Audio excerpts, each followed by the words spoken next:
High, সবাই কেমন আছো? আমি মৌসুমি আমার ছোট্ট রান্নাঘর নিয়ে আর সিম্পল রান্না নিয়ে তোমাদের সামনে হাজির হয়েছি। আজকে কচুরলতির রেসিপি নিয়ে হাজির হয়েছি। কচুরলতি যেমন খেতে ভালো, ছাড়ানো তেমনি খুব কষ্ট হয়।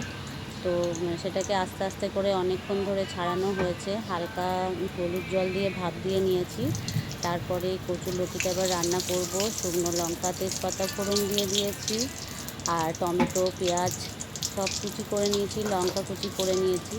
আজকে যেহেতু আমার নারকোল নেই, সেজন্য আমি মুগ ডাল দিয়ে করব আজকে। তো এগুলো সব কুচি করে নিয়েছি, সেগুলোই এবারে মশলা দিয়ে কষিয়ে নেব। বিশেষ কিছুই লাগবে না, নুন হলুদ সামান্য মিষ্টি আর লঙ্কা গুঁড়ি দিয়ে কচুরলতিটা আজকে করব। একদম সিম্পলভাবে করব। তোমরা দেখতে থাকো, তোমরা আমার সাথে থেকো, দেখো কীভাবে করছি।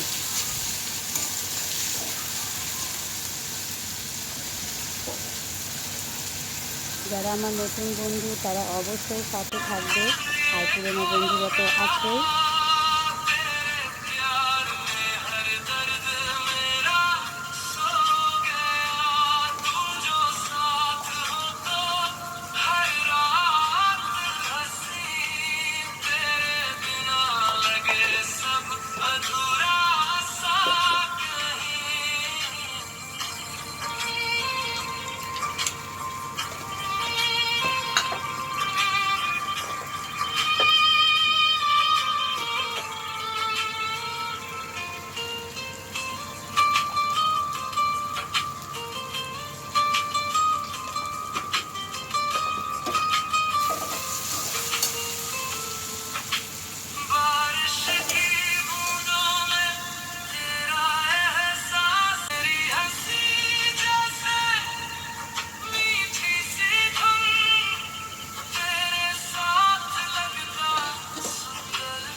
যেহেতু হালকা সিদ্ধ করে নিয়েছি, তাও একটু ভাপ দিয়ে নিলাম। যেহেতু মুগ ডালটা দিয়েছি, মুগ ডালটা হালকা সিদ্ধ হলেই ভালো লাগে, একটু যে সেঁকে লাগবে।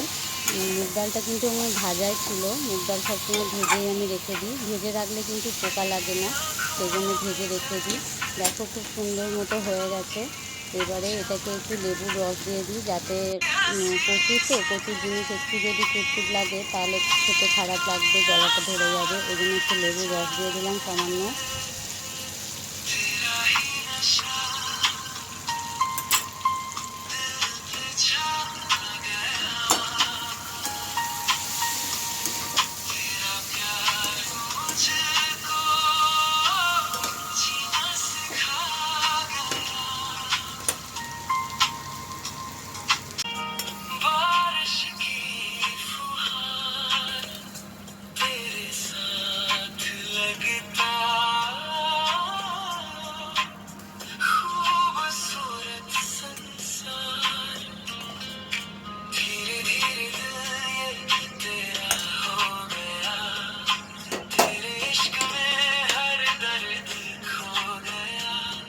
अब हर